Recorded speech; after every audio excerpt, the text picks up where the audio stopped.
क्या सच में अभिव्यक्ति की आजादी के नाम पर कुछ भी कह देना सही है? नमस्कार, मैं हूँ राधा राणा और आप देख रहे हैं आर्यभट्ट टाइम्स। हम बात कर रहे हैं उस मुद्दे की जिसने देश भर में बहस छेड़ दी है। सवाल ये है कि क्या सोशल मीडिया और डिजिटल कंटेंट की आड़ में किसी भी विषय पर कुछ भी बोलना जायज है? क्या इसका कोई दायरा नहीं होना चाहिए? क्या कॉमेडी और मनोरंजन के नाम पर किसी भी संवेदनशील मुद्दे पर टिप्पणी करना ठीक है, और अगर नहीं तो इसकी सीमा कौन तय करेगा? ये सवाल इसलिए उठ रहे हैं क्योंकि हाल ही में सुप्रीम कोर्ट ने मशहूर कॉमेडियन समय रैना को कड़ी फटकार लगाई। उनके शो इंडियाज गॉट लेटेंट में की गई विवादित टिप्पणियों पर कोर्ट ने सख्त रुख अपनाया और साफ साफ कहा, तमीज से रहो वरना। दरअसल मामला ये है कि समय रैना, जो कि एक लोकप्रिय यूट्यूबर और स्टैंड अप कॉमेडियन है, उन्होंने अपने शो में ऐसी बातें कही जो न्यायपालिक और सामाजिक मूल्यों का मजाक उड़ाने वाली थी। सबके चौंकाने वाली बात ये रही कि उन्होंने न सिर्फ भारतीय न्याय व्यवस्था पर कटाक्ष किया, बल्कि विदेश में भी इस मुद्दे को लेकर हल्की टिप्पणी की। जब यह मामला कोर्ट के सामने पहुंचा तो सुप्रीम कोर्ट ने बेहद कड़े शब्दों में कहा, आजकल की युवा पीढ़ी खुद को बहुत ज्यादा होशियार समझती है, लेकिन उन्हें यह नहीं भूलना चाहिए कि इस अदालत के पास असीमित शक्ति है। सोशल मीडिया पर इस फैसले को लेकर भी खूब चर्चाएं हो रही हैं।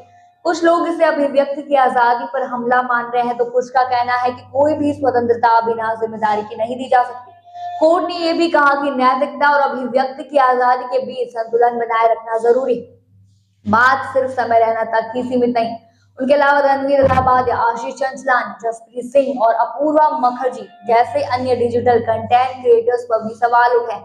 रणवीर इलाहाबादी के शो में माता पिता के रिश्तों पर की गई आपत्तिजनक टिप्पणी ने पूरे देश में बवाल खड़ा कर दिया था। संसद तक में इसमें विषय में चर्चा की गई। अब सवाल ये उठता है कि क्या डिजिटल प्लेटफॉर्म्स पर कंटेंट बनाने वालों के लिए कोई सख्त गाइडलाइन होनी चाहिए? यह सिर्फ एक मामला नहीं है, बल्कि एक ट्रेंड बनता जा रहा है कि लोग लाइक्स और व्यूज के लिए किसी भी हद तक चले जाते हैं। सोशल मीडिया का प्रभाव इतना बढ़ गया है कि एक छोटी सी टिप्पणी पूरे देश में हलचल मचा सकती है। और जब बात न्यायपालिका या धार्मिक सामाजिक मूल्यों की हो तो जिम्मेदारी और बढ़ जाती। कोर्ट ने अपनी सुनवाई में ये भी कहा कि हमें पता है कि ऐसे लोगों से कैसे निपटना है। दूसरी ओर कुछ लोग कह रहे हैं कि कोर्ट का यह कदम कहीं न कहीं अभिव्यक्ति की आजादी पर अंकुश लगाने जैसा है। लेकिन सवाल ये है कि क्या हमें सच में अभिव्यक्ति की आजादी चाहिए या फिर अभद्रता की छूट? क्या कोई भी व्यक्ति मनोरंजन के नाम पर किसी भी विषय पर कुछ भी बोल सकता है?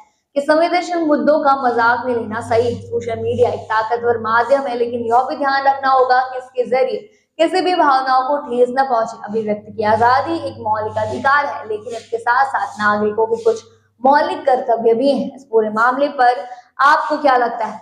क्या आपको लगता है कि सुप्रीम कोर्ट का रुख सही है? क्या हमें सोशल मीडिया कंटेंट के लिए सख्त नियमों की जरूरत है?